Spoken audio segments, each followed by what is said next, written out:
새로운 아침 눈을 뜨면 진실의 조각들을 모아 날카로운 질문 깊은 시선으로 세상의 소금과 빛을 담아냅니다.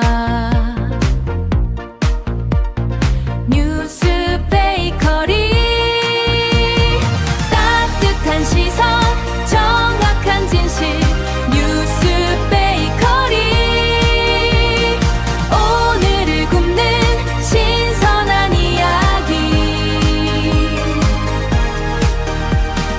뉴스 베이커리와 함께 활기찬 하루 시작하세요.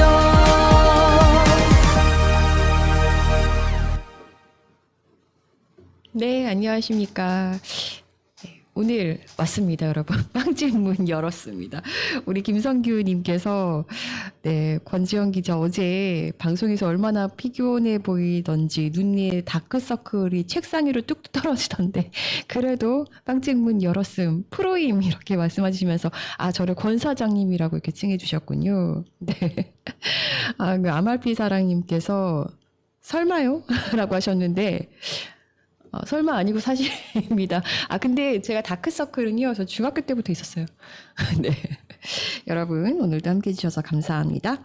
자, 그럼 우리 목감피 빨리 불러볼게요. 목감피. 네, 안녕하세요. 이수석 PD입니다. 네, 사실 오늘 방송을 할 수 있는, 굉장히 큰 공신은 목감피입니다. 네, 어제 아이템을요, 다 찾아놓은 거예요. 네, 그래서 굉장히 저는 그냥 날로 먹으러 왔습니다. 네. 감사합니다. 오늘 노래까지 두 곡 작사를 해주셨어요. 네, 오랜만에 작사를 해봤는데요. 네, 좋았어요. 네. 네. 오늘 그리고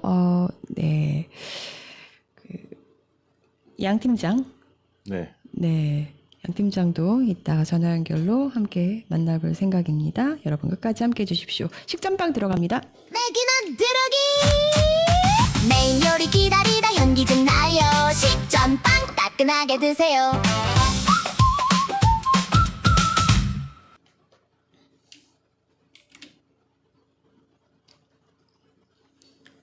네. 설마는 그 설마가 아니라고 하셨는데 어떤 건가요? 네, 제가 이해를 못했군요. 죄송합니다. 자, 그러면 식전빵 들어갈게요. 네. 네. 이해했습니다. 죄송합니다. 제가 좀 정신이 없네요. 정신 퍼뜩 차리고 가보도록 하겠습니다. 네. 이재명 대통령 소년원 수감 전력이 없다라면서 지금 검찰이 모스탄 공소장에 딱 기재를 해놨다는 거죠. 네, 그러네요. 네. 모스탄 어쩌나요? 네. 지금 전환기 세력하고도 지금 거의 서로 손절 분위기 아닌가요? 지금 그런 분위기인가요? 네, 저 그 분위기까지 잘 못 봤어요. 뭐예요? 지원을 안 한다고. 앞으로 지원을 더 안 이상. 한다고요? 네, 그래서 왜요? 이유는 모르겠는데 내부적인 어떤 갈등이 있는 거 아닐까요? 네. 거기도 사실 내부적으로 굉장히 갈등 심합니다.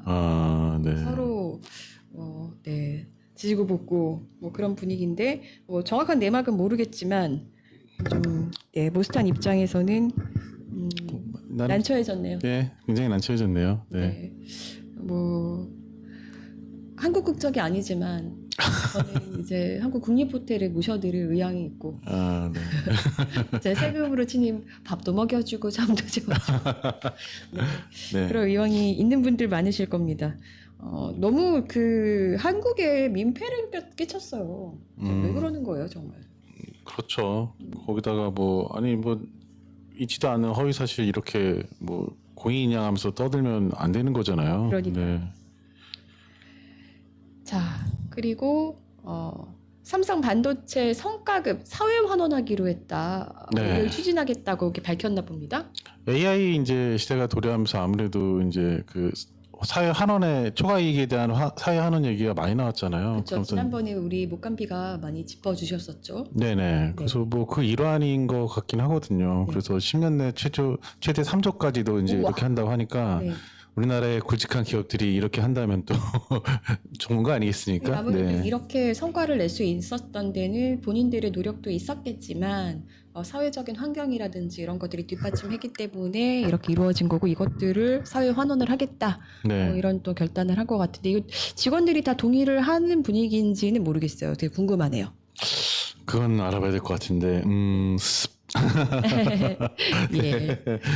자 그리고 유병호, 윤석열 반대파는 뼈까지 갈아 바다에 던져 뭐 이렇게 쓴 메모장이 지금 나왔다는 겁니까? 네, 살벌합니다. 와, 뭐죠? 네.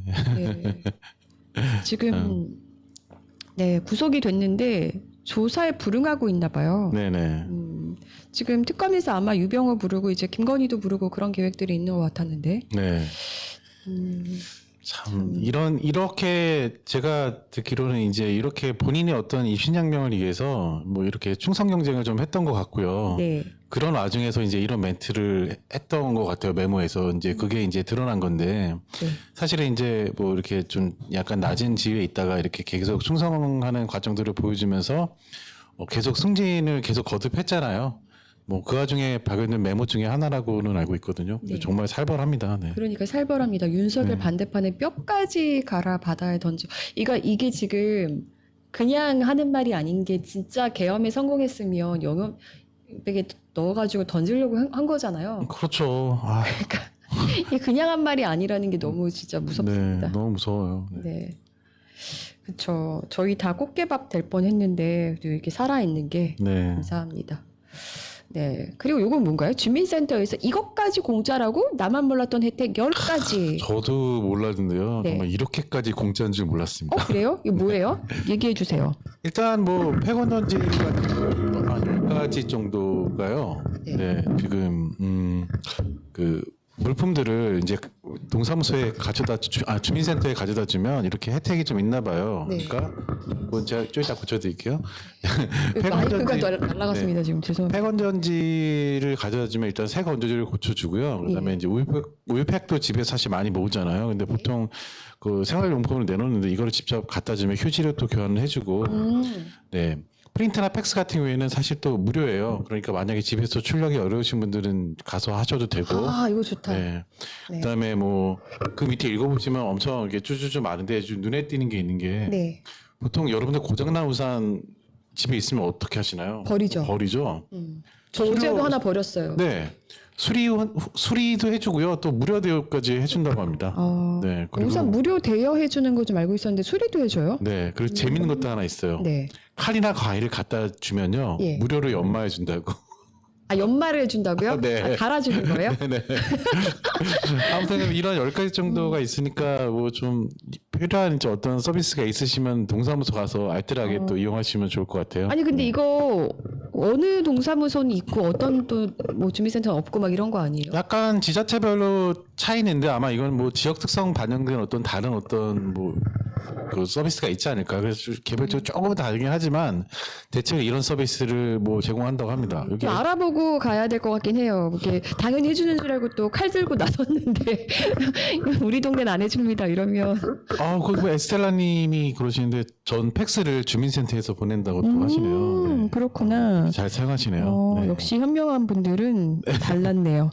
네, 저희 아침 들어오신 분들은 모두 다 배우신 분들. 배우신 분들. 이거 저 진짜 여태 몰랐어요. 네. 처음 알았네. 네, 네. 저는 폐건전지 갖다 주면 새건전지 주는 것도 너무 좋다. 그리고 또 저는 우산 저도 집에 지금 망가진 게 좀 있는데 좀 가봐야 될 것 같아요. 요즘 또 비도 많이 와가지고 뭐 그런데. 이거 네. 폐식용유를 주면 친환경 세제로 바꿔준다는 거잖아요. 네, 그렇죠. 그것도 있고요. 네. 이거 유통기한 지난 식용유 이런. 그런 거 갖다 주면 되지 않을까요? 네. 그리고 폐식용유라는 게 네. 집에서 만약에 튀김 같은 거 하시고 난 다음에 또 기름 약간 처치 곤란하잖아요. 그런 네. 거 포함 아닐까 싶긴 그러니까. 한데. 그런 걸 원래 말하는 걸 텐데 저는 네. 이제 유통기한 지난 것도 혹시 해당되는 건가 싶어. 가져다 드시고 새로 받아오시죠. 너무 괜찮다. 당장 하겠습니다. 네네. 네. 자, 그리고 올림픽공원 집회 근처에서 마약 의심 가루가 나왔다고 하는데 이거 진짜 끔찍하네. 이거 진짜면 굉장히 네. 심각한 건데. 예, 뉴스를 좀 살펴보니까 네. 이제 총 10군데에서 발견됐는데 네. 일단은 뭐 간이로 판별했을 때는 음성이 나왔대요. 그래서 이제 또 혹시 몰라서 국가수에 또 보냈다고 하거든요. 네. 그러니까 좀 이게 만약 진짜라면 엄청 심각한 거죠. 그러네요. 네. 이게 진짜 네 별별 일이 다 있네요. 죄송해요. 이게 마이크가 지금 떨어졌어요. 아이고 좀 드려야 되는데 방송 중에. 자 그리고 요건 또 무슨 얘기인가요? 지도부와 이야기 끝냈다. 지선 공천 주무려던 네 여당 당직자 지역위원장 얘기가 지금 이렇게 단독으로 기사가 나오는데 요거 좀 미수에 그친 것 같긴 하더라고요. 그렇죠. 네, 네. 미수에 그친 거긴 한데. 근데 보면은 사실 이제 지역위가 따로 있고 중앙위가 따로 있고 해서 당의 공식적인 입장은 어쨌든 지역위 같은 경우에는 지역위에서 개별적으로 이제 판단해서 네. 뭐 이제 뭐 공천을 한다든지 이런 것들을 지역 시스템으로 돌린다는 거잖아요. 근데 기사의 어떤 이제 뉘앙스를 보니까 어떤 시도가 무력으로 돌아가긴 했지만 기본적으로 이제 중앙당에서 어떤 입김이 이제 뭐 꽂아준다라는 어떤 분위기가 있으면 또 받아준다 뭐 이런 식의 느낌들이 좀 있더라고요. 기사를 그러니까 보니까. 처음에 뭐 단수 공천 해줄게라고 했는데 그게 아니라 이제 3파전이 됐어. 그러니까 아 미안해. 이거 내가 최고위에 다 얘기해놨어라고 하면서 뭐 그랬다는 거 아니에요? 그래서 맞아요. 근데 결국은 이제 3파전을 해서 그 사람이 경선에서 이겼고 이제 국민의힘까지 다 누르고 당선이 됐는데 네. 뭐 이런 이야기들이 지금 나왔다. 근데 사실은 뭐 제가 직접 확인한 건 아니라서 좀 더 뭐 확인은 해야겠지만 어쨌든 이런 기사가 나왔고 네. 이런 어떤 공천 과정에서의 어떤 지역의 문제들 지금 이거는 지금 강원 쪽의 얘기잖아요. 네, 그렇죠. 근데 공천 자금이라든지 지역위원장에 대한 어떤 원성 이런 게 지역마다 되게 많아요. 네, 그렇죠. 많죠. 뭐 일단은 뭐 예전에도 모 의원님께서 일단 지역이나 중앙은 다 분리된 거라고 얘기하시는데 이 기사도 확인을 해봐야겠지만 어쨌든 이런 정황들이 드러난 게 기사로 드러났잖아요. 네. 그리고 지역마다 뭐 밝힐 수 없는 속사정들이 다 있을 거고 네. 그렇긴 한데 이런 부분에서 문제가 됐다고 얘기를 하니까 기사에서는 한 번쯤 되돌아보는 것도 중요하지 않을까요? 네, 그렇습니다. 아, 진짜, 여기까지 일단은 네. 그 시점빵인데, 지금, 오늘 댓글창이 좀 활발합니다. 우리 백범님께서 권지영 기자님 저도 닉 한번 불러주시면 안 되나요? 10번도 불러드리죠. 백범님, 백범님, 백범님, 백범님, 백범님, 백범. 네. 네. 10번도 닉네임 불러드릴 AS 수 서비스 있습니다. 해드립니다. 여러분들 원하시면 공자님이 10번도 불러드리니까 닉네임 말씀해 주세요. 네. 그리고 아까 그 댓글창에서 후루룩 봤는데 김시몬 기자 어디 갔냐고 자꾸 물어보세요. 아, 네. 네, 우리 김시몬 기자는요. 네, 민들레로 갔습니다, 여러분. 네. 네, 우리 민들레도 뭐 저희와 다 형제 같은 매체니까 네. 함께 응원해 주시고 아무래도 이제 방송보다는 글 위주로 많이 쓰고 이제 그렇게 좀 성장하고 싶은 어떤 그런 본인의 좀 니즈가 있지 않았나 싶고요. 네, 저희 사실 그 뉴탐사에서 막내 기자로서 정말 열심히 잘 해주고 이제 좀 정말 잘한다 싶었는데 이제 갔습니다. 네. 하지만 멀리 간 거 아니다. 네, 뭐 계속 옆 동네 응원해 있습니다. 주십시오. 바로 언제든지 보실 수 있으니까요. 네. 네. 얼마 전에 저는 그 송영길 송영길 후보 그 국회에서 토론회 할 때, 네. 네, 그때도 김시몬 기자 이제 처음으로 민들레 이름으로 왔더라고요. 네, 반갑게 인사했었는데, 했군요. 네. 네. 네, 여러분 계속 그 김시몬 기자 기사는 이제 민들레에서 많이 확인해 주시고 뭐 저희와 계속 협업하는 거죠. 뭐 김시몬 기자 만약에 좋은 그렇죠. 취재하면 또 뉴탐사에서 불러서 방송할 수 있고 뭐 사실 어떻게 보면은 되게 엄밀히 치자면 저 프리랜서잖아요. 근데 취재해서 그렇죠. 뉴탐사가 이렇게 또 계속 기회도 주고 네. 네, 그런 관계가 계속 될 거니까요. 네, 여러분 너무 아쉬워하지 마시고 계속 응원해 주십시오. 네. 네, 시몬이 화이팅! 화이팅! 자, 우리 노래를 들을 건데요. 이 노래를 작사를 우리 이두석 PD가 하셨어요. 아, 제가 어제 작사했는데요. 어떤 마음으로 하신 거예요? 어제 이거- 수박 먹고 싶다 그랬더니 팥빙수를 아예. 사실 제 생활 스토리가 그대로 옮겨진 거예요. 제가 팥빙수를 집에서 만들어 먹게 된 기회가 있는데 만들면서 너무 이제 기분이 좋은 거예요. 원래 밖에서 팥빙수 먹으려면 한 그릇에 뭐 적게는 뭐 6,000원 정도 많으면 만 얼마씩 줘야 되잖아요. 근데 그 정도 돈이면 집에서 온 가족이 배부르게 먹을 수 있거든요. 네. 너무 신난 거예요. 그래서 팥빙수 재료를 사러 갔던 기억이 났는데 가사를 그대로 옮겨볼까 하면서 누워서 끄적끄적 하다 보니 이렇게 나왔거든요. 네, 그래서 여름을 나는 방법으로 팥빙수 만드는 법을 소개해드리는 노래를 하나 준비했습니다. 네, 여러분 이두석 PD 작사의 마법 같은 팥빙수 함께 들으시겠습니다. 듣는 동안 저희는 네, 빨리 마이크를 수리할게요. 붙이도록 하겠습니다. 마이크 수리에 들어가겠습니다. 고! 망고 빙수 수박 빙수 멜론 빙수 많고 많지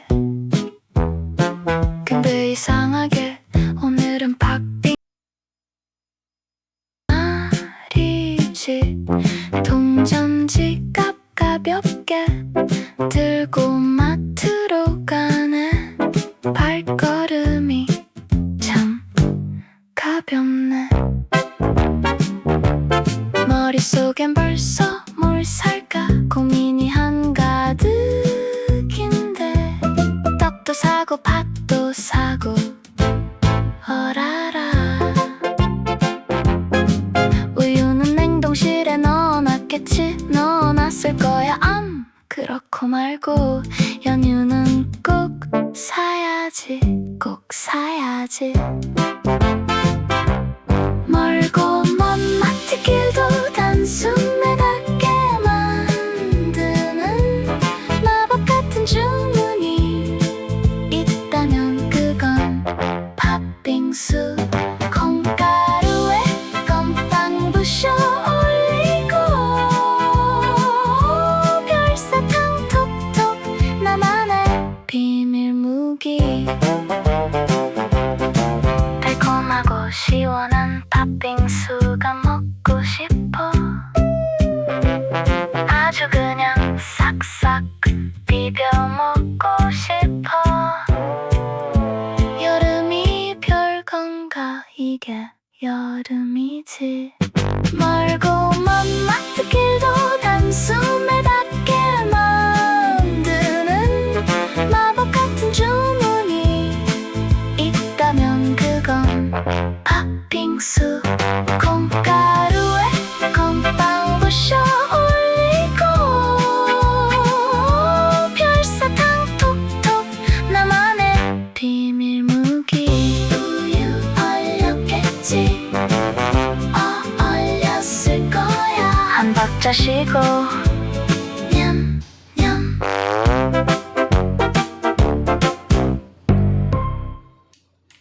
네, 이미지도 너무 귀엽네요. 노래가 너무 콩닥콩닥 너무 좋습니다. 팥빙수 먹으러 가야겠네요. 그러게요. 팥빙수 먹으러 가는데 이번 여름에는 팥빙수를 집에서 못 만들고 있거든요. 요즘. 늘 만들어 드세요? 아유, 대박. 자주 만들어 먹는데. 왜 나는 안 만들어줘? 근데 이제 집에 그게 마트에 가면 재료가 정말 다 있어요. 그래서 한 15,000원 정도면 팥빙수를 진짜 여러 그릇을 만들거든요. 엄청. 그러면서 맛있는데 또 팥도 엄청 많이 넣을 수 있고. 저는 팥 너무 많이 넣는 거 싫어해요. 저는 엄청 좋아합니다. 팥. 네. 네. 네, 좋습니다. 네. 그 수박빙수 뭐 이런 거 해주시면 안 돼요? 수박빙수요? 뭐 기회가 된다면 한번. 네. 네. 목감피님, 엄지척 우리 아말피 사랑님이 이렇게 해주셨고요. 많이들 이제 김시몬 기자 이직이 좀 서운하신 것 같은데 여러분 이직은 자유고요. 배신 아닙니다. 네, 그리고 우리가 사실은 회사만 다르지 한 그 진영 안에서 네, 그렇죠. 함께 가는 사람들인 거잖아요. 그냥 우리 시몬 기자가 더 성장할 수 있게 여러분 박수 쳐주시고 응원해 주시면 감사하겠습니다. 네, 제가 아픔이 있어요. 자, 네. 메인 브레드 들어갑니다. 네. 겉바속촉 꽉 찬 침샘 자극본론 시작. 오늘의 가장 기쁜 이야기 속으로 메인 브레드 띵.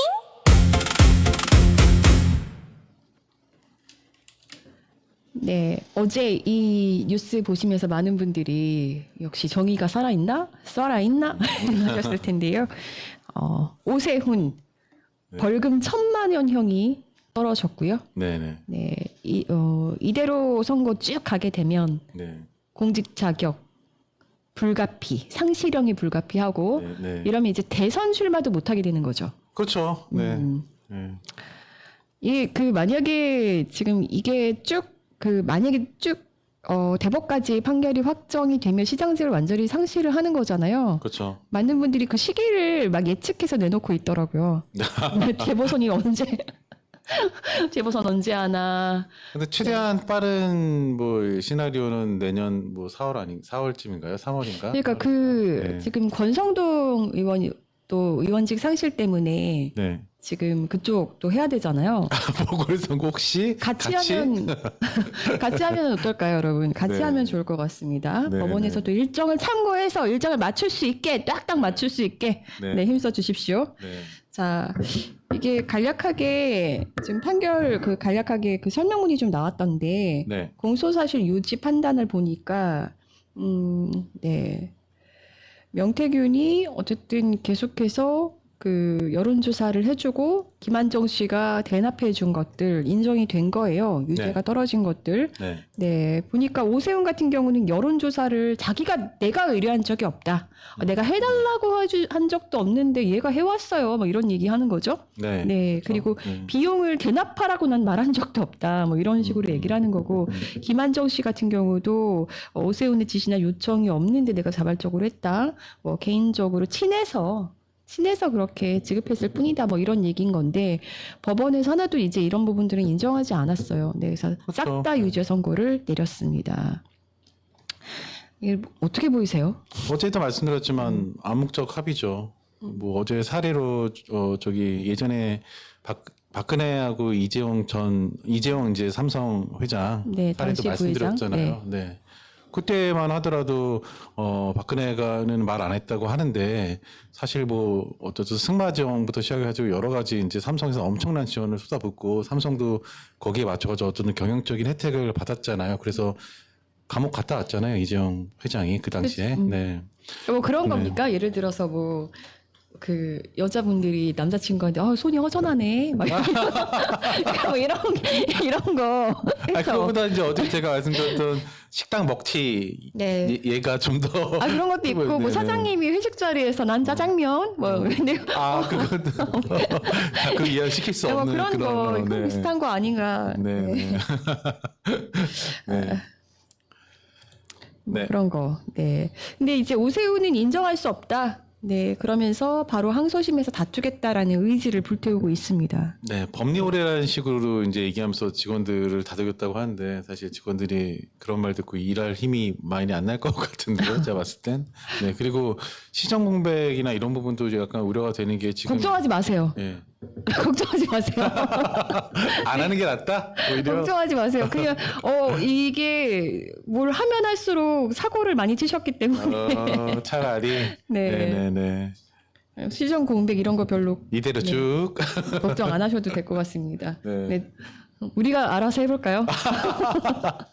우리 네. 서울 시민이잖아요. 네. 자, 근데 뭐 이런 기사가 또 나오고 있어요. 무슨 벌써 먹구름은. 서울 재개발도 흔들까, 재건축, 야간 경제 등 서울시 정책 먹구름, 오세훈이 사법 리스크 이런 식으로 또 기사들이 아니나 다를까 나오고도 있는데 진짜 걱정도 펼쳐합니다. 더군다나 저는 사실 계속 제가 일관적으로 쭉 얘기하고 있던 게 그 서울시의 개발 정책 자체가 재개발이나 재증축이잖아요.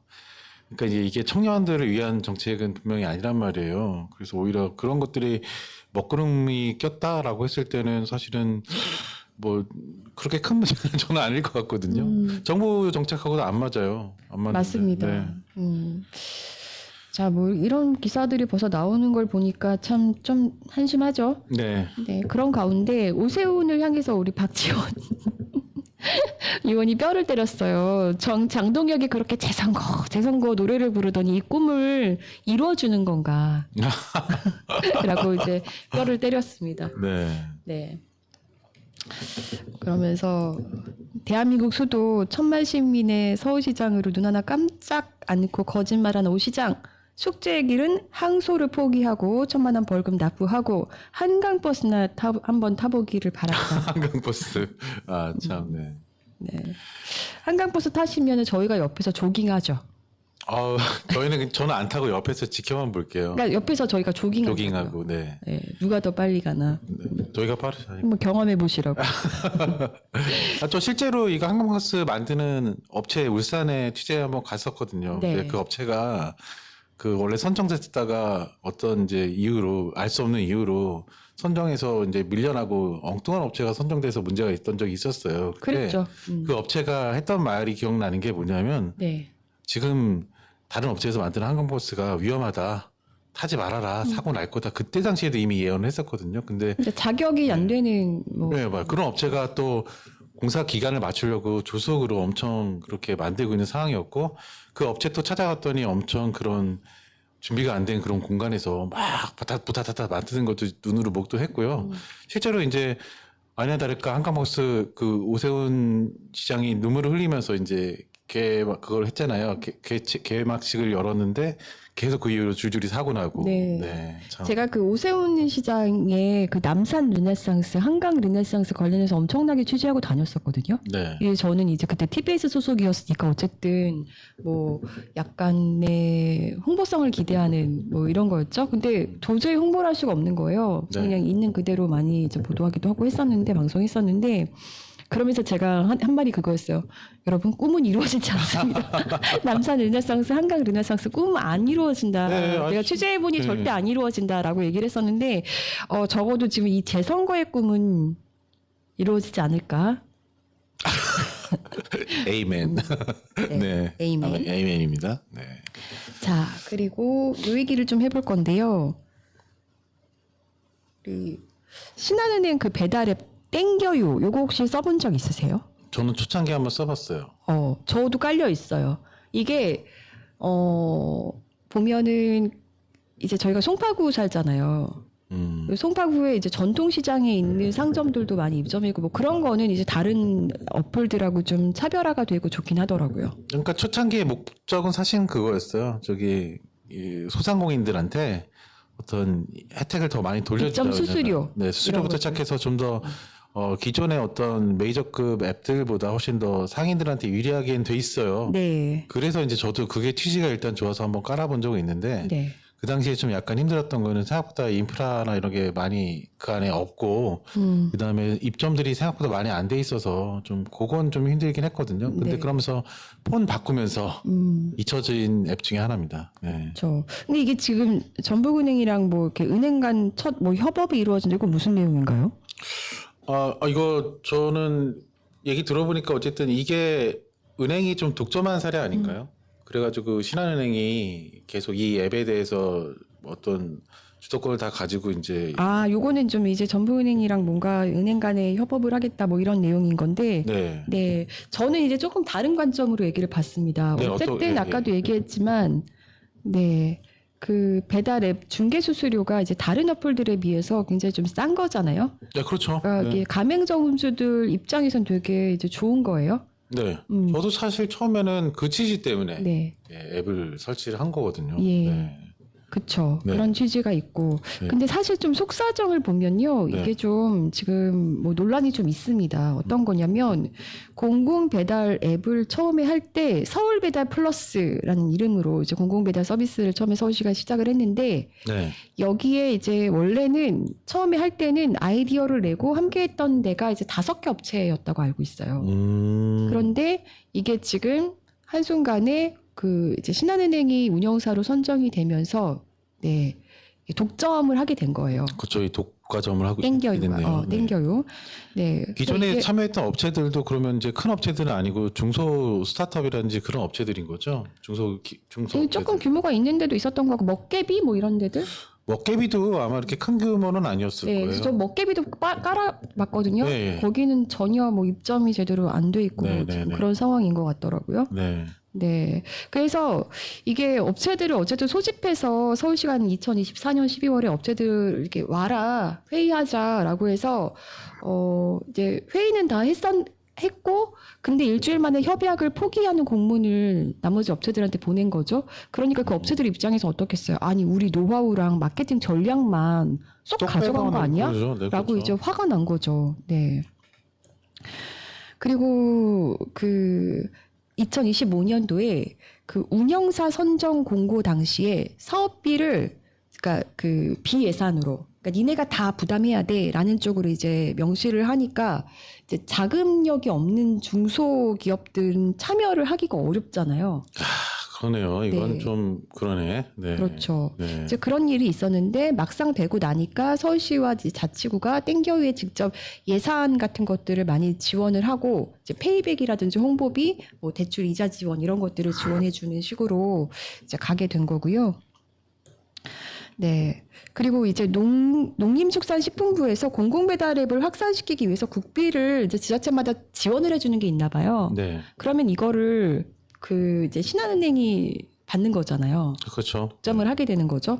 저는 이제 이게 굳이 왜 이렇게 독점을 해서 하게 했나. 그러니까 5개 업체가 만약에 다 그렇게 하게 되면 더 많은 어플에서 소비자도 그리고 상인들도 혜택을 보는 거고 그렇게 되면 이제 서로 선의의 경쟁을 또 할 수 있게 되잖아요. 그렇죠. 네. 근데 제가 볼 때 이 신한은행과만 이렇게 독점을 준 거는 뒤에 이렇게 계속 보시겠지만 이거는 조금 물음표가 찍힌다입니다. 계속 볼게요. 네. 그래서 어쨌든 이런 문제들 때문에 이 업체들이 문제 제기를 하고 있어요. 네, 그래서 공정위가 신한은행 땡겨요 불공정 거래 의혹을 조사하고 있습니다. 네.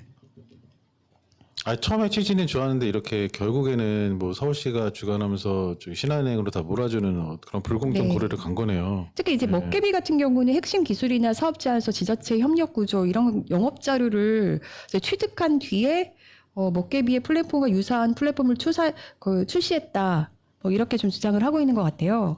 이게 굉장히 그 플랫폼이나 앱 같은 게 굉장히 중요하거든요. 네. 시스템을 사실 잘 못 만들어서 이게 지자체에서도 사실 이 땡겨요 같은 앱들을 만들려고 노력을 많이 했어요. 네. 근데 대체로 그렇게 못했던 이유가 이런 플랫폼 개발이 굉장히 어려웠기 때문에 그랬던 건데 사례를 보니까 먹개비의 어떤 시스템 다 쏙 빼먹고 그다음에 보내버린 거 아니에요. 이건 그렇죠. 진짜 심각한 문제인데요. 이렇게 하게 되면 사실 네. 그리고 지자체가 붙어주면 지자체가 저절로 이제 홍보도 해주잖아요. 네. 그러니까 어플 운영하시는 이제 운영사도 좋은 거고 거기 상점에 입점해 있는 사람도 좋은 거고 뭐 그렇게 되는 건데 그리고 이제 아무래도 수수료가 낮아지면은 이제 소상공인들은 소비자한테 혜택을 더 줄 수 있잖아요. 그렇죠. 재료도 네. 조금 그 돈 수수료를 아껴서 그 돈에 들어갈 돈을 오히려 뭐 재료를 좋은 걸 쓸 수도 있고 가격을 낮춰줄 수도 있고 네. 네, 배달비를 안 받을 수도 있고 여러 가지 방법으로 오히려 소비자한테 또 이익을 줄 수 있는 거잖아요. 네. 그러니까 되게 좋은 건데 이 좋은 거를 어쨌든 한 운영사로 몰아준 뭐 이런 것들이 이제 문제가 되고 있는 겁니다. 그리고 신한은행 은행이잖아요. 네. 그러니까 아무래도 그 결제 시스템이나 이런 것들을 그게 또 사실 돈이죠. 네. 그거를 뭐 신한 카드를 이용하세요라고 하면서 유도할 수 있잖아요. 뭐 그렇죠. 그리고 이제 그 결제 시스템에서 은행이 들어간다라는 건 소비자 입장에서는 얼마 안 되는 돈일 수도 있지만 그게 또 모이면 어마어마하거든요. 아, 그렇죠. 네. 아니 저는 소비의 대부분이 카드. 네, 네. 식비기 때문에 네, 특히 네. 배달 음식 많이 먹기 때문에요. 네. 네. 그런데 제가 이제 하나 더 살펴보고 싶은 거는 이거와 함께 요 얘기인데요. 서울시의 시금고 은행이 어딘지 아세요? 혹시 신한은행은 아닌가요? 신한은행이에요. 아 그래요? 네. 1금융이 있고 2금융 은행이 있는데 그러니까 그 금고은행이 2금고은행이 있는데 이 1금고은행, 2금고은행 모두 신한은행이에요. 원래는 서울시의 오랜 그 금고지기는 우리은행이었거든요. 네. 100년이 넘게 우리은행이 맡고 있었어요. 네. 그런데 그거를 박원순 시장이 들어오면서 이렇게 금고은행을 하나로 하는 것보다는 복수은행으로 하는 게 뭔가 이렇게 좋지 않을까? 왜냐면은 그 위험도 분산시키고 운영도 효율할 수 있고, 그러니까 왜냐면은 그 서울시 같은 경우는 관리해야 될 자금이 많잖아요. 그렇죠. 지금도 51조인데 항상 뭐 30조 넘게 막 이렇게 있었으니까 네. 거대한 서울시의 예산을 한 은행이 독점 관리하는 것보다는 여러 그 금융이 나눠서 관리하면 금융 리스크도 분산시킬 수 있고 효율성도 높일 수 있겠다. 그리고 좀 더 경쟁을 할 수 있잖아요. 그렇죠. 네, 왜냐하면 그 이자율이라든지 이런 것도 중요하니까. 네. 네. 그래서 그렇게 했는데, 그래서 박원순 시장이 들어오면서는 제1금융이 신한은행이 됐고, 제2금융이 우리은행이 됐어요. 네. 근데 이게 오세훈 시장이 다시 들어오면서 신한은행 독점 체제로 가게 된 겁니다. 이유가 뭐예요? 뭐 점수를 높게 받았다 이런 거였는데, 이번에도 보니까 우선협상 대상자였어요.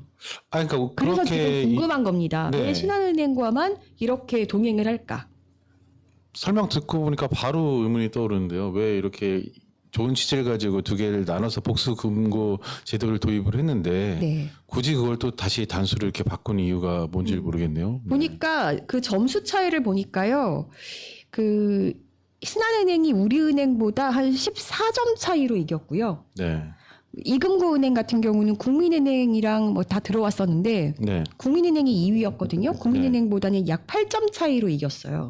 근데 14점 차이라는 게 이제 1000점 만점이니까 사실 1000점 만점에서 14점은 큰 차이는 아닌 거네요. 그쵸. 석패한 거네요. 네, 근소한 차이였고 네. 어쨌든 우선 협상 대상자였잖아요. 근데 네. 제가 굉장히 하나 또 그런 거는 요때 6.3 지방선거 때 요런 어떤 기사가 나왔냐면 지금 선거철이라서 요 시금고은행 그 결정이 늦춰지고 있다 뭐 이런 얘기가 나왔었어요. 그러니까 근데 그 얘기인즉슨 어쨌든 시금고은행을 정하는데 시장의 영향력이 되게 그 지배적이라는 뜻으로 읽혔거든요, 저는. 네. 네, 그러니까 요 배경을 조금 더 사실은 살펴보고 싶습니다. 네.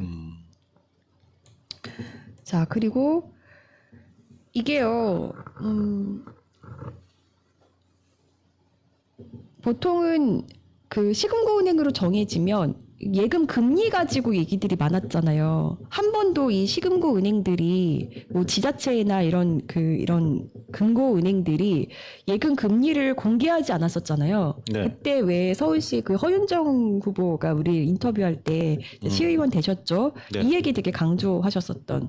네. 근데 이재명 대통령 들어와서 다 공개해라라고 하니까 이제 공개를 한 거죠. 근데 네. 좀 천차만별이었단 말이에요. 네. 그러니까 이거를 어쨌든 51조라는 예산을 가지고 적절한 이자를 받는 것도 이 서울 시민들의 살림에 보탬이 되는 건데 네. 그때 허윤정 후보가 지적했던 거는 이율이 적다라는 거였고 근데 어쨌든 근데 서울시는 입장이 좀 다르긴 해요. 제가 서울시 입장도 들어봤는데 서울시 입장은 다른데 어찌 됐든 이자를 어느 정도 많이 준다 한들 그리고 이거를 사실 그 시금고 은행이 선정되기 위해서는 출연금도 내야 되거든요. 네. 네, 출연금이 상당히 많은 것으로 알고 있어요. 그런데 이렇게 하더라도 지금 어떻게 보면 공공배달 앱을 신한이 갖고 있잖아요. 네. 그럼 뭔가 좀 이렇게 돌려주는 느낌? 혜택을? 아니 뭐 온갖 혜택은 사실 다 받은 거죠. 뭐 제일 뭐 어쨌든 이제 금고로서 활동하고 있고 또 땡겨도 뭐 단독으로 이제 서울시와 같이 운영하고 있고 이거는 뭐 독과점 아니에요, 독과점? 독과점이죠. 그래서 사실 요 문제를 제가 계속해서 한 번은 얘기해야지 했는데 네. 기사를 가져오셔가지고 오늘 네. 가볍게 얘기를 하는데 요거는 사실 제가 조금 더 취재를 해보고 싶은 부분입니다. 네, 네. 네, 여러분 혹시 은행업에 종사하시는 분들 제보 주세요, 알고 계신 제보. 얘기가 있으시면 네, 네. 네. 네. 왜냐면 좀 궁금하지 않나요? 왜 하필 신한하고만 이렇게 동행을 하지? 아, 그러니까요. 네. 근데 궁금합니다. 딱 봐도 이건 정말 독과점이고 이럴 이유가 없는데 원래는 입찰을 하더라도 엄청 많은 업체들이 딱 들어와서 입찰을 하잖아요. 그럼 F부터 시작해가지고 이런 금고까지 굳이 신한은행이 혼자서 이제 그러니까 협상 대상자가 되고 독과점을 한다는 건 분명히 뭔가 이유가 있을 것 같은데. 네, 그리고 그 네. 공공배달 앱 같은 경우 지금 공정위에서 어쨌든 불공정 계약이 있는지 이런 것들을 살펴보고 있잖아요. 네. 그 결과를 좀 주목해 보고 싶습니다. 네. 실제로 정말 아이디어만 맞게 뺏겼다면 얼마나 속상하겠어요. 근데 그 사례 기억나시죠? 왜 우리 그 취재했었던 그 소상공인분 아, 그렇죠. 그것도 그 운영 노하우. 실버 영화관 하시는 그 우리 대표님 그거 운영 노하우 있는데 다 빼먹고 나중에 또 팽당한 거잖아요. 예, 그런데 이제 또 그렇게 방식으로 운영했는데 그것도 운영 못 해가지고 또 망하고. 그러니까요. 그러고 보면 신부가 참. 못 돼가지고. 네. 어쨌든 그 이런 공공업 앱을 만들어서 상인들에게 그 소상공인들에게 입점 수수료도 낮춰주고 네. 뭐 이렇게 하는 것 자체는 좋은데. 굳이 왜 독점을 하게 되나 이런 것들에 이제 의문을 표하는 거고 그리고 그 배달 앱에 독점을 주는 은행이 하필이면 또 시금고 은행도 네, 독점으로 갖고 있다. 네, 이런 부분들 계속해서 한번 저도 알아보도록 하겠습니다. 네. 네, 노래 한 곡 듣고요. 우리 데이터 저널리스트 양 팀장 만나서 그동안의 이제 관저 문제들 네. 저희 더탐사지점부터 또 많이 취재했었잖아요. 네. 또 그 숨은 공신이 또 우리 양 팀장입니다. 네. 그래서 함께 그 얘기 그리고 지금 양 팀장은 되게 속상해요. 왜요? 21g 좀 얘기 지금에서야 이제 문제로 드러나고 유병호도 구속되고 하긴 하지만 너무 지금 드러나고 있는 게 조사가 미진하다. 세발을 피다. 이런 거 더 조사해야 된다. 이런 거 좀 왜 이거를 사람들이 관심을 안 갖냐. 되게 속상해 하거든요. 어떤 부분들인지 하나하나 함께 알아보도록 하겠습니다. 자, 노래는 뭐 들을까요? 이슬방울 준비했거든요. 이슬방울. 네. 네. 한반도님이 작사. 한반도님 작사의 이슬방울 함께 듣고 오겠습니다.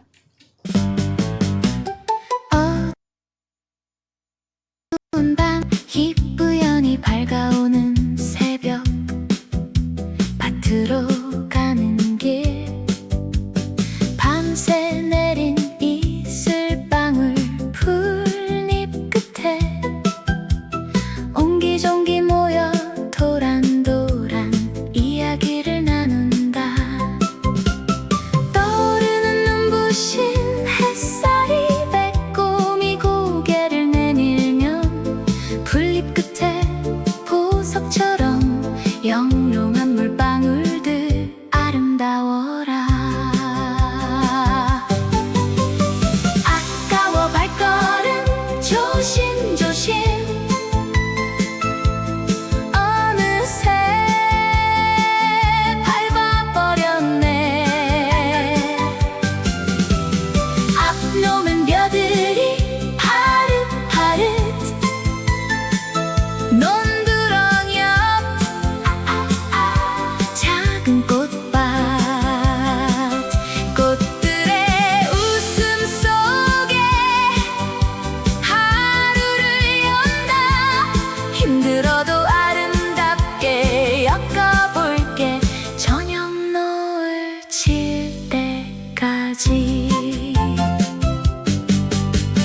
어두운 밤 지나 희뿌연히 밝아오는 새벽 밭으로 가는 길 밤새 내린 이슬방울 풀잎 끝에 옹기종기 모여 도란도란 이야기를 나눈다.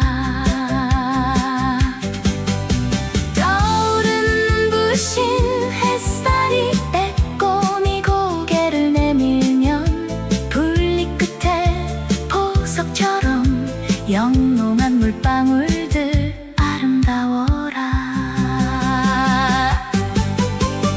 아까워 발걸음 조심조심 어느새 밟아버렸네. 앞로는 벼들이 파릇파릇 논두렁 옆 작은 꽃밭 꽃들의 웃음 속에 하루를 연다. 힘들어도 아름답게 엮어볼게 저녁 노을 질 때까지.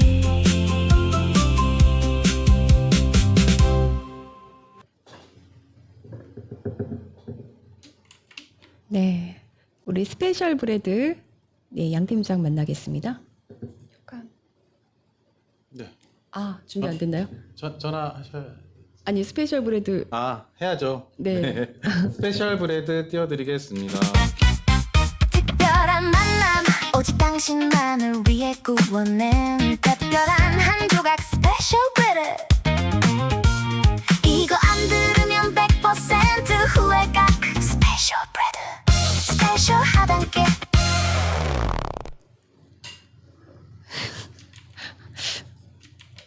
가사 그 내가 지어놓고도 내가 이렇게 했었나? 하단계 스페셜 하단계. 네, 우리 데이터 좋은데요, 전. 네, 데이터 저널리스트 우리 양 팀장 빨리 만나보겠습니다.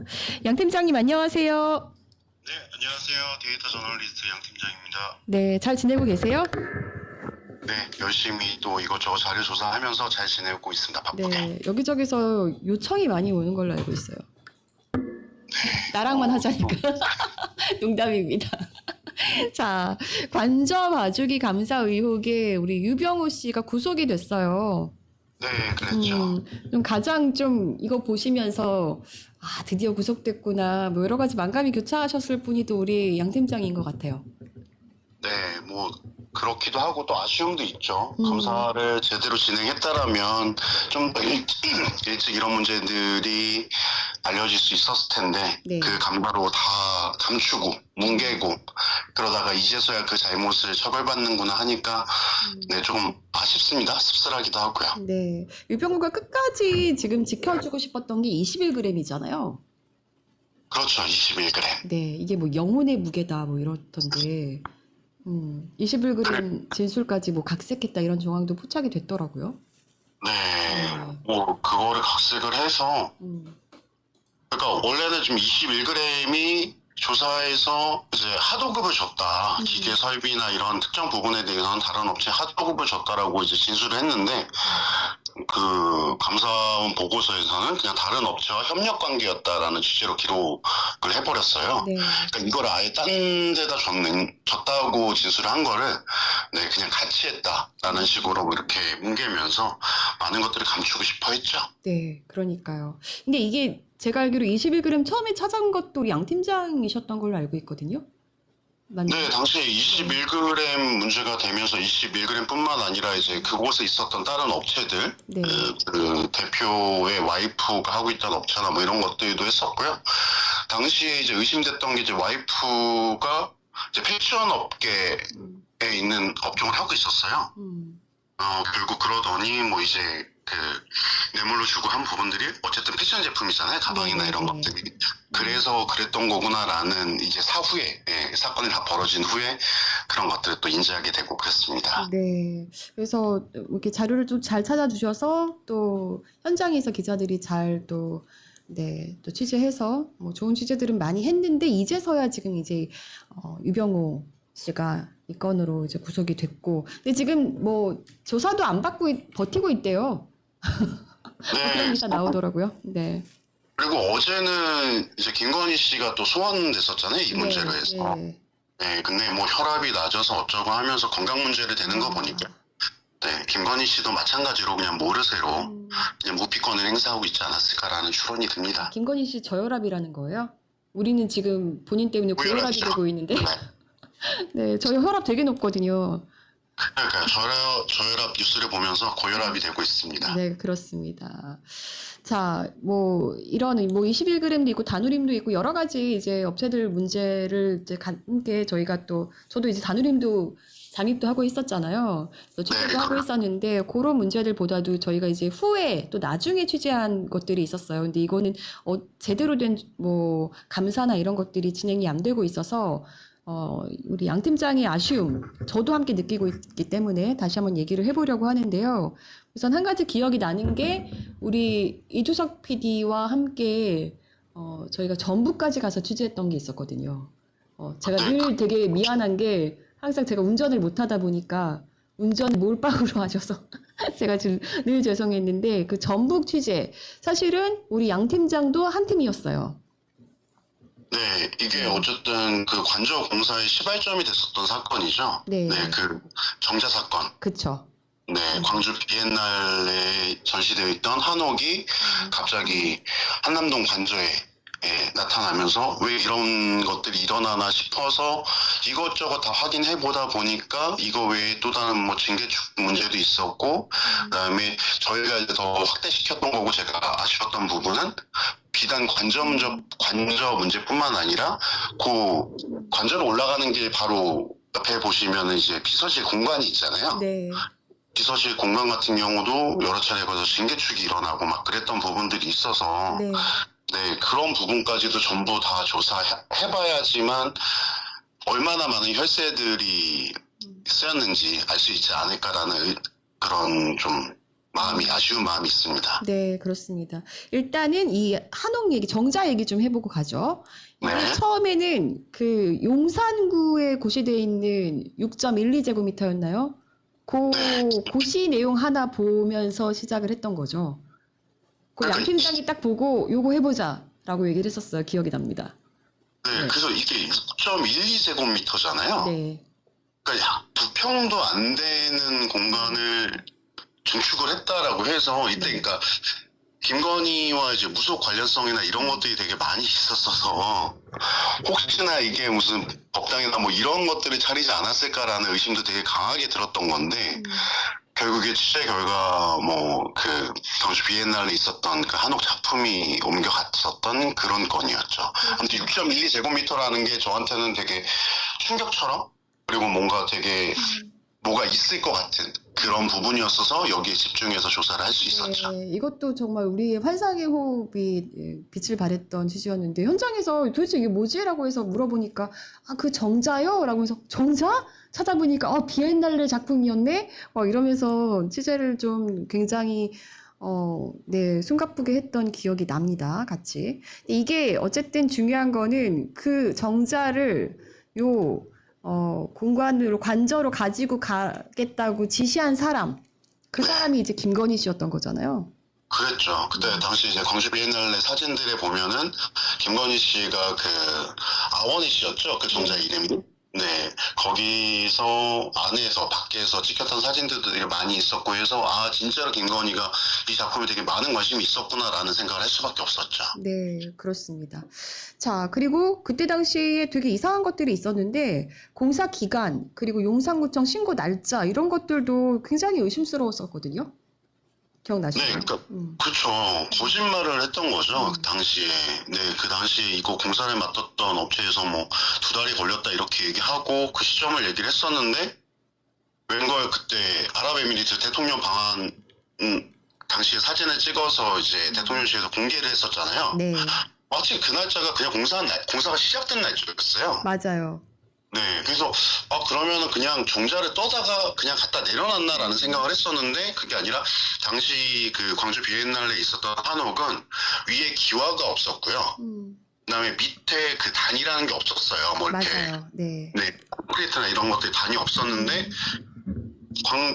이제 대통령실에서 공개한 사진을 봤더니 밑에 단도 있고 그다음에 위에 기와도 올려져 있었는데 이거를 하루 만에 한다고 그러면은 아직 시멘트도 굳지 않았을 텐데 그쵸. 네, 여기다가 어떻게 이거를 2달여 만에 공사로 완공됐다라는 말을 할 수 있는지 그런 부분들이 거짓말이었던 거죠. 그쵸. 그리고 용산구청에서 신고했던 날짜 뭐 이런 것들로 따져봤을 때는 완전히 다 거짓말, 허위의 그런 거짓말들이었다는 거 저희가 밝혀낼 수 있었죠. 마침 또 네, 대통령실에서 그 사진을 올려버린 바람에 그렇죠. 날짜까지 네, 그 자기들의 대통령실 거짓말을 다 사진, 증명했었죠. 대통령실 사진 올라온 거 본 날 혹시 기억나세요? 주말에 같이 그거 보고서 네, 네, 그랬죠. 그 사진 뒤쪽으로 보이고 있는 그 정자를 보면서 이건데라는 맞아요, 이거다. 네, 그 유레카 네, 어떤 심정으로 불렀을지 저희가 네, 절절하게 느꼈었던 그런 맞습니다. 사건이죠. 네. 자, 근데 이제 가장 중요한 거는 그때 이제 그 원탑종합건설이었잖아요. 그 대표님 제가 만나보기도 했었지만 비용 처리를 어떻게 했냐는 건데, 이제 그게 이제 특혜로 봐야 되느냐, 뇌물로 봐야 되느냐, 사실 그 부분이었었거든요. 네, 그랬죠. 아마 8천만 원 정도라고 얘기를 했었죠. 그것도 네. 뭐 정확히 얼마가 들었는지는 더 확인해봐야 되는 부분이지만 일단 업체 대표님은 8천만 원 정도라고 얘기를 했었던 거로 그리고 기억을 수익 이야기였고, 네, 네. 이게 뭐 그런 문제들이 있었고, 그 후에 제가 한참 지나서 그 대표님한테 막 전화 통화도 해보고 그랬어요. 왜냐면 국정감사 기간에 막 안 네. 나오시고 그랬잖아요. 그래서 제가 그렇죠. 안부 전화 이렇게 드렸었는데, 전화하지 말라고 저한테 기억이 납니다. 네. 당시에 이제 그 한옥을 디자인하셨던 분도 그렇고 왜 국정감사 기간만 되면 전부 다 해외로 출장 약속이 잡히시는지 모르겠지만 네, 아무도 국정감사장에 출석해서 증언했던 분들이 아무도 없었죠. 그렇죠. 그리고 양 팀장이 되게 주목했던 부분 이 부분이었어요. 이 업체가 다른 또 발주권들이 있었잖아요. 네, 진짜 이거 보고는 이건 진짜 유착될 수밖에 없다 정권하고라고 생각을 했던 게 이제 법무부가 발주를 한 그 서울 문영동에 있는 외국인청 네, 이 시공사가 그 원탑종합건설이었던 거예요. 그렇죠. 네, 그 전라도 지역에 있는 업체가 뜬금없이 서울에 있는 그것도 관공사에 들어왔다는 것도 되게 웃겼었고 네. 또 설계를 히림에서 했었잖아요. 이 서울 출입구 외국인청 시공사는 이제 거기 원탑이고 설계가 이제 히림이고. 네. 네, 그랬죠. 당시에 뭐 시공사나 이런 것들은 더 있었지만 그 당시에 설계를 희림종합건축사 사무소에서 했었고 네. 네, 시공은 원탑종합건설에서 했었고 제가 그래서 시공 비용이 얼마나 들었는지도 자료들을 확인을 했었는데 네, 수억 원에 달하는 돈이었기 때문에 그냥 여기서 그 정자 옮겨놓은 그 비용은 다 뺄 수 있겠구나라는 생각이 들었던 거였어요. 그래서 정자에 대한 그 공사 비용은 그냥 뇌물처럼 그렇게 자기들이 처리를 해주고 그거에 대한 어떤 손해금은 이 외국인청 건설 통해서 리턴 받지 않았을까라는 생각을 했었고요. 네. 또 그 부분에 대해서도 또 조사를 좀 해줬으면 하는 마음이 있고요. 네. 그렇죠. 그래서 뭐 그런데 이거에 대한 조사는 이루어지지 않고 있어서 네, 좀 많이 아쉬움이 역시 저도 남습니다. 네, 그 기억나세요?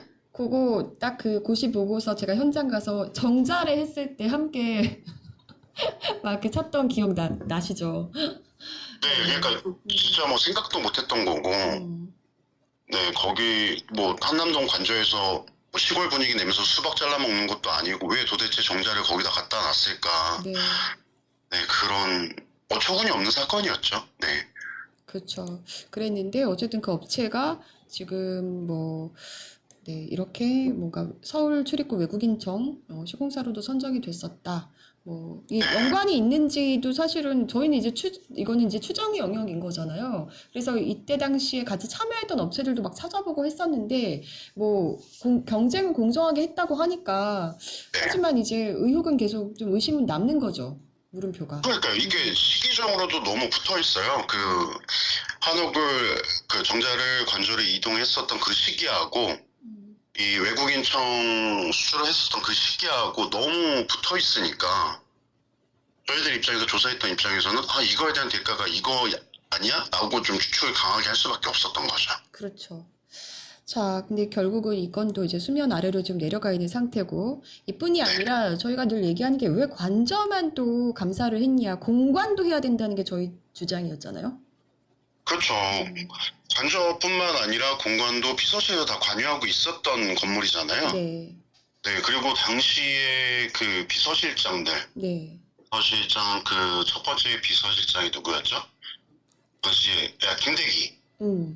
이분도 그렇고 거기에 그렇게 잘 묵지도 않아요. 네, 비서실 공간에 잘 묵지도 않으면서 이것들을 왜 대대적으로 리모델링을 했었을까? 네, 그다음에 뭐 그동안 사용하지 않았기 때문에 리모델링 할 수 있다고 하지만 왜 대대적인 증축이 일어났었을까? 그 증축된 부분이 웬만한 대형 아파트 한 채의 그 분량이에요. 그쵸. 그러니까 뭐 40몇 평인가 이렇게까지 늘어난 정도면 도대체 여기를 왜 만들어 놓은 걸까? 거기서 무슨 일이 일어나고 있는 걸까라는 생각을 했었던 거고요. 그다음에 이제 다른 언론들의 취재로 해서 대통령 관저에서 뭐 스크린 골프장이 있었네, 아니면 사우나가 있었네라고 했었을 때, 네, 공간에는 그런 게 없었을까? 라는 생각도 했었고요. 뭐 이거는 우스갯소리고 야담처럼 들리겠지만 혹시나 윤석열이 김건희한테 쫓겨나면 공간 가지 않았을까? 아, 우스갯소리긴 한데, 네. 네. 쫓겨나서 공간 갔으려면 공간으로 가면 공간에서도 뭔가 자기만의 공간이 필요하지 않았을까라는 생각을 하면서 공간에도 그런 게 있을 수도 있겠다. 그러니까 이 부분도 철저히 조사를 했었으면 좋겠다고 했는데 저희가 이거를 조사하던 단계에서는 여기 어쨌든 국가시설이기 때문에 함부로 들어갈 수도 없고 뭐 취재를 한다던가 사진을 찍을 수도 없는 부분이어갖고 뭐가 있었는지 저희가 파악을 할 수가 없었던 거죠. 근데 지금은 누군가 들어가서 좀 확인을 해볼 수 있는 거 아니에요? 네, 그렇긴 하지만 시간이 많이 지나서 뭐 철거가 된다든가 이런 식으로 없어졌을 가능성도 상당히 높죠. 네. 네. 그리고 저희가 이제 주목했던 게 이제 대통령 비서실 증축공사를 맡았던 그 시공업체. 네. 여기 이제 대표 이력이라든지 뭐 이런 것들이었거든요.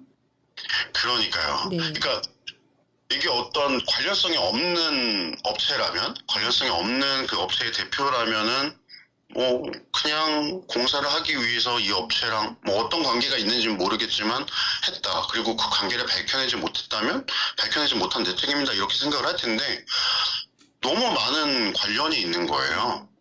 윤석열 씨가 대통령으로서 뭐 해외 순방을 가거나 할 때 세 차례나 그 업체 대표를 데리고 가죠. 네. 그 다음에 이 사람이 뭐 대통령상을 받는다던가 아니면 산업부 장관상을 받는다던가 해서 22년, 23년도에 연달아 수상도 했습니다. 맞습니다. 그리고 또 하나, 김건희 씨가 있었던 그 컴투스, 네. 김건희 그 코바나 컨텐츠의 전시회 후원업체를 쓰던 컴투스, 거기 또 사회이사로 선임되고 있었던 사람이고요. 그때 이제 홍성태랑 같이 있었던 거죠. 네, 또 네. 김건희 씨하고 연관이 있을 거라고 생각하는 사람하고 또 같은 시기에 같이 이사로 들어가고 그쵸. 뭐 이런 우연들이 너무 자주 겹치니까 네, 물론 그 당시에 윤석열 정권에서는 이건 우연입니다라고 얘기하지만 뭐 로또를 연달아 3번 맞는 정도의 확률로 계속 우연이 반복되면서 이게 연계가 되다 보니까 이거는 필연이지 않을까라는 생각을 해서 그 업체에 대한 조사도 해봐야 된다라고 했었는데 당시에 국정감사에서도 어쨌든 이 업체가 네, 불려 나오지 못했었죠. 원래는 몇몇 의원들이 좀 부르려고 했었는데 좀 잘 성사되지 않았던 것으로 기억을 합니다. 그리고 제가 좀 굉장히 뜨악했던 것은 여기 이제 시공을 맡았던 업체가 그 대표가 그 모기업이죠. 그 디자인 회사의 모기업. 거기가 검은머리 외국인인 거잖아요. 여기도. 네, 그렇죠. 검은머리 외국인이었고 그 이제 대통령실의 용산으로 이전 가지고 되게 많은 여론들이 있었잖아요. 네. 반대되는 여론들이. 네. 그때도 이 업체가 대통령실이 용산으로 갔었을 때 어떤 상권이 좋아질 거다. 뭐 그런. 네, 되게 좋아지는 어떤 순기능에 대해서 하는 레포트를 발표도 하고 그랬던 거로 봐서 정권 초기부터 되게 유착돼 있던 게 아닌가라는 의심을 저희가 했었던 거죠. 근데 이 업체 쪽에서 하는 말은 우리는 민주당 인사들도 많이 영입을 했고 뭐 그렇다라고 얘기하는데 그거는 맞는 얘기겠죠. 양쪽에 다 이제 뭐 줄을 대려고는 할 텐데 어쨌든 제가 조금 그런 거는 항상 보안 이랬잖아요. 네. 물론 이제 뭐 그 국적을 떠나서 정말 잘하는 업체에 맡길 수도 있는데 그렇게 보안 하는데 결국은 미국인이 대표인 회사에 맡긴 거잖아요. 네, 거기다가 또 이 회사의 그 자금이 일본 자금이 연계됐다는 의심이 있었잖아요. 네네. 소프트뱅크라든가 아니면 재팬캐피탈 뭐 이런 것들로 연계가 돼 있으니까 왜 외국인이 하고 있는? 네.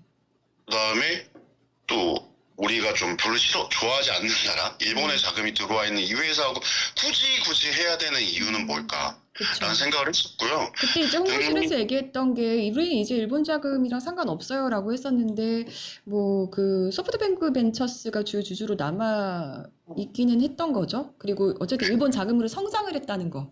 네, 그렇죠. 시발점이 거기가 되는 거였으니까. 네, 국내에도 좋은 기업들이 되게 많이 있는데 굳이 여기를 콕 집어서 라는 것 때문에 되게 많은 의심을 할 수밖에 없었죠. 네. 또 어쨌든 또한 뭐- 중요한 거는 요 네. 규모인데 진짜 여기가 아까도 얘기하셨지만은 중축일까 이게? 라고 싶을 정도로 되게 대규모 공사였던 거잖아요. 그렇죠. 저는 그때 저희가 봤었지만은 일단은 저희 철거공사가 먼저 있었잖아요. 맞아요. 그 건물에 대한 철거공사가 얼마나 많은 부분이 뜯어져 나갔는지는 저희가 당시 구글어스의 그 위성사진이 남아있어서 네.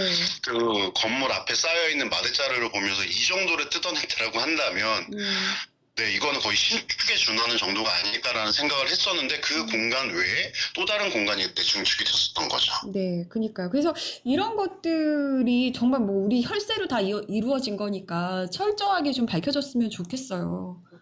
왜 이 업체가 선정이 된 거고, 그리고 돈은 도대체 얼마나 썼고, 이거를 막, 그 예산들 막 전용해서 쓰고 막 그랬잖아요. 이런 것들을. 그러니까요. 이것들을 그 정해져 있는 비용에서 충당할 수가 없다 보니까 여러 다른 비용들을 전용을 해서 어쨌든 대통령실 대통령 관저뿐만 아니라 공간까지도 대규모 공사들이 일어났는데 이 정도 공사를 하려고 한다면은 엄청난 금액을 또 퍼부었겠구나라는 생각을 하면서 저희가 분개했었던 기억이 나네요. 그리고 사실 이게 뭐 예정돼 있던 금액보다 많이 썼다, 기하급수적으로 늘었다, 그래서 막 추정을 해보니 정말 얼마나 썼는지 우리 아직도 모르는 거 아니에요? 그렇죠. 그거를 감사해서 제대로 밝혀졌어야 되는데 네, 그 감사를 제대로 하지 못하고 오히려 뭉갰기 때문에 이번에 구속이 되는 그런 사태가 발생을 한 거죠. 그렇죠. 이 뭐 대통령실만 옮긴 게 아니라 국방부 청사 옮기고 경호처 이전하고 외교부 장관 공간 뭐 옮기고 막 연쇄적으로 쫙 옮기면서 들어간 그 비용들 네. 그거를 다 저희는 알고 싶습니다. 네, 그것들을 명백하게 밝혀주셔야 될 거고요. 뭐 어쨌든 공짜로 해주고 서류를 남기지 않았다면 모르겠지만 뭐 그렇다고 하더라도 추산되는 금액들이 있을 거고 기록된 바들이 있을 거기 때문에 그런 부분들에 대해서 철저히 조사를 해서 네, 솔직히 개인적으로라도 좀 물어줬으면 좋겠어요. 네, 이런 식으로 국민의 혈세를 낭비를 했다면 낭비된 부분만큼은 좀 추징을 해서 그 그래요. 구조가 다시 채워질 수 있었으면 하는 생각이 듭니다. 맞습니다. 자, 지금까지 좀 쭉 말씀해 주셨는데 정리해서 만약에 우리 양 팀장에게 수사권이 있다면 난 이런 부분들 꼭 들여다보겠다. 저한테 수사권이 주어질 일은 없지만 그렇게 한번 가정을 해본다고 한다면은 네, 관련된 모든 업체를 다 소환을 할 것 같아요. 네. 아까 말씀하신 그 시공업체, 뭐 기업 같은 경우도 되게 많은 유착 관계들이 보였지만요. 제가 또 의심했던 부분은 그거였어요. 감리를 맡았던 업체가 개인 사업자였다. 이런 부분들도 되게 저는 의심스러웠던 부분이거든요. 맞아요. 그 사무실 저랑 이제 이주성 PD랑 일일이 다 찾아다녔었는데 네. 아주 의심스러운 부분들 많이 있었습니다. 네. 그러니까 되게 많은 의심들이 드는 업체들이잖아요. 유착이 돼 있는 어떤 정황들이 드러난다던가 아니면 이 업체가 대통령실 공사를 맡는다고 나는 의구심이 드는 업체들도 있기 때문에 네, 어차피 윤석열 정권은 끝났습니다. 네, 끝났으니까 지금이라도 이 공사에 관련된 분들 네, 자진해서 좀 어떤 그 야사들이 있었는지 네, 우리가 알지 못하는 어떤 부분들이 있었는지 그리고 대통령실 당시에 돈이 없었잖아요. 그래서 공사대금이나 이런 것들도 제대로 치르지 못했을 거라고 생각을 하고요. 또한 윤석열 정권이 생각보다 일찍 끝나는 바람에 약속했던 어떤 이익이 있었다면 그것도 받지 못했을 거라고 생각을 합니다. 그러니까 그런 부분들에 대해서 좀 진술을 해주신다라고 한다면은 국민들이 전 정부의 부패라든가 어떤 유착이라든가 이런 것에 대해서 더 잘 알 수 있지 않을까라는 생각이 들고요. 네. 반드시 비서실 공간에 대한 부분이 네, 해명이 돼야 되고 조사가 돼야 된다라고 생각을 합니다. 그게 관저뿐만 아니라 네, 또 다른 어떤 주당단 네, 그리고 그냥 저희가 아까 우스갯소리로 얘기했었던 네, 그 부분이 진짜였는지도 되게 확인을 하고 싶어요. 네, 되게 뭐 김건희 씨가 윤석열 전 대통령한테 뭐 되게 화도 내고 뭐 그렇죠 물리적 충돌도 있었다고 하는데 네 그렇잖아요. 부부싸움 하면 이제 각방 쓰는데 같은 집에도 있기 싫어갖고 나가 그러면은 이제 갈 수 있는 곳은 비서실 공간이었으니까 근데 거기에 무엇이 있었는지 넓은 침대가 있던 건 아닌지 아니면은 뭐 술 마시고 노래할 수 있는 공간이 있던 건 아닌지 이런 부분들에 대해서 좀 조사를 해줬으면 좋겠습니다. 네, 우리의 혈세기 때문에 우리는 다 알고 싶다. 네, 그런 말씀 드립니다. 네, 네, 꼭 제대로 파헤쳐줬으면 좋겠습니다. 네, 양 팀장님 오늘도 고생하셨습니다. 감사합니다. 네, 수고하세요. 네, 우리 데이터 저널리스트 양 팀장과 함께 지금까지 이제 저희가 함께 취재했었던 뭐 관저, 공관, 뭐 굉장히 뭐 방대한 내용이기 때문에 다 얘기할 수는 없지만 좀 축약해서 다시 한번 돌아봤습니다. 저는 개인적으로 항상 하는 말인데요. 이 관저랑 공관 이 문제를 이제 지금 유병호 구속으로 끝날 게 아니라 그때 당시에 관저 이전 그 TF 이 책임을 함께 맡았던 사람이 누굽니까? 기억나시나요? 못 들었어요. 전 국방부 장관님. 네. 김용현. 네, 김영현. 네. 그리고 항상 안보시설 하잖아요. 실제로 이게 다누림에 잠입했을 때 그때 이제 그 다누림 대표가 했던 얘기, 그 자기가 누구를 알고 들어갔는지 관련해서 뭐 이렇게 얘기를 할 때 언급했던 사람이 또 김태효. 네. 그렇기 때문에 저는 이 두 사람에 대한 조사도 이 관저 문제에 있어서는 꼭 해야 된다. 이렇게 계속해서 주장을 하는 바입니다. 끝나지가 않네요. 네. 너무 조사할 게 많네요. 지금 드러난 거는 너무 빙산의 일각이에요. 네. 우리가 여기에 지금 아직까지도 총 얼마가 들어갔는지 정확하게 모른다는 게 말이 됩니까? 자, 오늘 얘기는 여기까지인데요. 저 좀 피곤해 보이나요? 그래도 어제보다 낫습니다. 어제는 정말 저도 아니 어제 방송 마지막 화면에서 다크서클이 밑으로 떨어진 줄 알았어요. 이거. 아니 어제 저녁에 그래서 화장을 좀 다시 하고 들어가야 되는데 라고 했는데 그 전까지 이게 통화를 좀 하게 되면서 길어지면서 아무 조치를 못하고 들어간 거에서 제발 나를 클로즈업 하지 말아줬으면 하는 심정으로 방송했었는데요. 네. 네, 그러거나 말거나 여러분 내용에만 집중해 주신다면 제 얼굴은 보지 마시고 네, 그러면 감사하겠습니다. 자, 우리 끝곡으로는 또 우리 이두석 PD가 작사한 곡이에요. 가사가 주옥 같습니다. 사실은 제가 요즘에 주변 사람들한테 제 얘기만 계속 했던 것 같아요. 그렇지 않은데요? 항상 얘기 되게 잘 들어주시고 네. 네, 약간 막 그 상담소 같은 분이잖아요, 이두석 PD님. 이 사람 저 사람 다 근데 가서 상담. 저도 요즘에는 이제 뭔가 이렇게 주변 사람들한테 이 얘기 저 얘기 하다 보니까 제가 문득 느낀 건 내가 내 얘기만 너무 많이 하고 있다. 그럼 나도 다른 사람들 얘기를 좀 더 들어야 되지 않을까 싶어서 갑자기 이제 들어줄게 뭐 이런 가사를 쓰게 된 거거든요. 근데 네. 사실 주변을 둘러봐도 우리는 요즘에 이제 자기 얘기만 더 많이 하는 그런 스타일인 것 같아서 좀 이렇게 각자 좀 들어보면 어떨까 그런 마음으로 좀 만들어봤어요. 네, 알겠습니다. 자, 그러면 한숨도 웃음이 될 거야. 네, 끝곡으로 들으면서 저희는 인사드리겠습니다. 네, 지금까지 뉴스를 굽는 사람들 이두석 권지연 양팀장이었습니다. 네, 여러분 감사합니다. 안녕.